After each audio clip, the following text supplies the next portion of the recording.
అటవీ ప్రాంతాల్లో జీవించే క్రూర మృగాల కన్నా మన చుట్టూనే సమాజంలో ఒకరిగా ఉంటూ అదును చూసి కాటు వేస్తున్న మానవ మృగాలే అత్యంత ప్రమాదకరం. అలాంటి మానవ మృగం ఒకటి పూణేలో ఓ యువతిపై అత్యాచారానికి పాల్పడింది.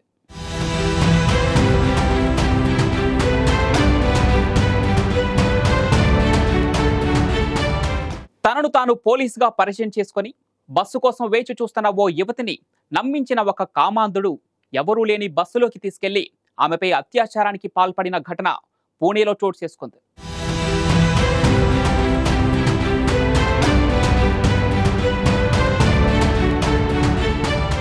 మన దేశంలో మహిళలకు రక్షణ లేకుండా పోతుంది. మహిళల రక్షణ కోసం ప్రభుత్వాలు ఎన్ని కఠిన చట్టాలు తీసుకొచ్చినా నిత్యం ఎక్కడో చోట దారుణాలు జరుగుతూనే ఉన్నాయి. ఒంటరిగా ఉన్న యువతులు మహిళలపై కన్నేసి వారిపై అత్యాచారాలకు తెగబడుతున్నారు కొందరు నీచులు. ఇటీవల పూణేలో ఓ యువతిపై అత్యాచారం జరిగింది. పూణేలో అత్యంత రద్దీగా ఉండే ఓ బస్టాండ్లో ఆగి ఉన్న బస్సులో ఓ యువతిపై అత్యాచారానికి పాల్పడ్డ ఘటన యావత్ సమాజాన్ని సిగ్గుతో తలదించుకునేలా చేసింది. మనం ఇలాంటి సమాజంలో ఉంటున్నామా అని సిగ్గుపడాల్సిన దుస్థితి కల్పించింది. అత్యంత రద్దీ ఉండే బస్టాప్లో ఆగి ఉన్న బస్సులో ఓ యువతిపై అత్యాచారం జరిగిందంటే మన దేశంలో మహిళలకు ఏ మేరకు రక్షణ ఉందో అర్థం చేసుకోవచ్చు.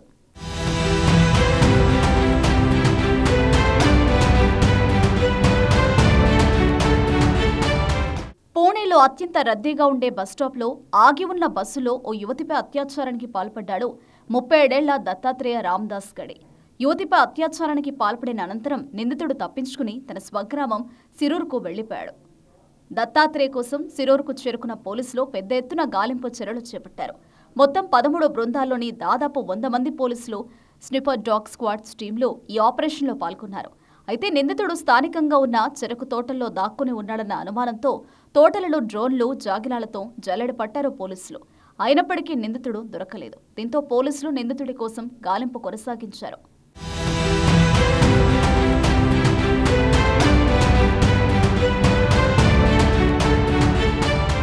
ఓవైపు పోలీసులు గాలింపు చర్యలు కొనసాగుతుండగా రాత్రి 10:30 గంటల సమయంలో నిందితుడు తన బంధువింటికి వెళ్లాడు. అక్కడ వారిని మంచినీరు అన్నం పెట్టాలని అడగ్గా వారు ఒక బాటిల్లో నీరు తెచ్చిచ్చారు. అయితే పోలీసులు విడుదల చేసిన ఫోటోను వార్తల్లో చూసిన నిందితుడి బంధువులు వెంటనే పోలీసులకు సమాచారం ఇచ్చారు. దీంతో వారి సమాచారంతో పోలీసులు అక్కడికి వెళ్లేసరికి నిందితుడు అక్కడి నుంచి కూడా తప్పించుకున్నాడు. అయితే నిందితుడి చొక్కాను గుర్తించిన పోలీసులు దాన్ని జాగిలాలకు వాసన చూపించారు. అవి దగ్గరలో ఉన్న చెరుకు తోట వద్దకు పరుగులు తీశాయి. అక్కడే దాక్కుని ఉన్న దత్తాత్రేయ పోలీసులకు పట్టుపడ్డాడు. నిందితుడిని పూణేకు తీసుకెళ్లి పోలీసులు అతడికి వైద్య పరీక్షలు నిర్వహించారు.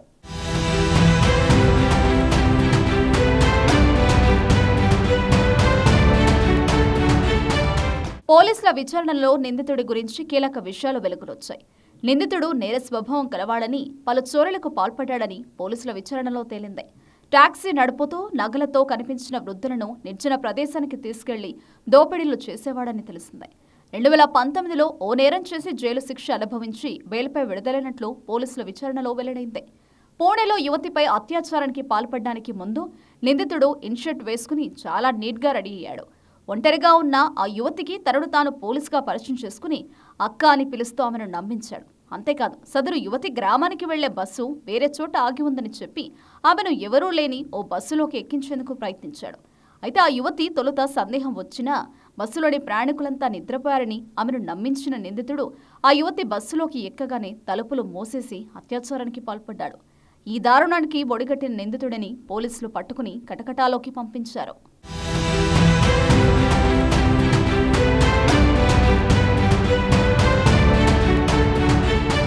పూణేలో యువతిపై అత్యాచారానికి పాల్పడిన దత్తాత్రేయ లాంటి మానవ మృగాలను అత్యంత కఠినంగా శిక్షించాల్సిన అవసరం ఉంది. అలాంటి మానవ మృగాలు మన సమాజంలో ఇంకా ఎన్ని ఉన్నాయో ఎవరికీ తెలియదు. అందుకే మహిళలు ఎల్లప్పుడూ అప్రమత్తంగా ఉండాల్సిందే.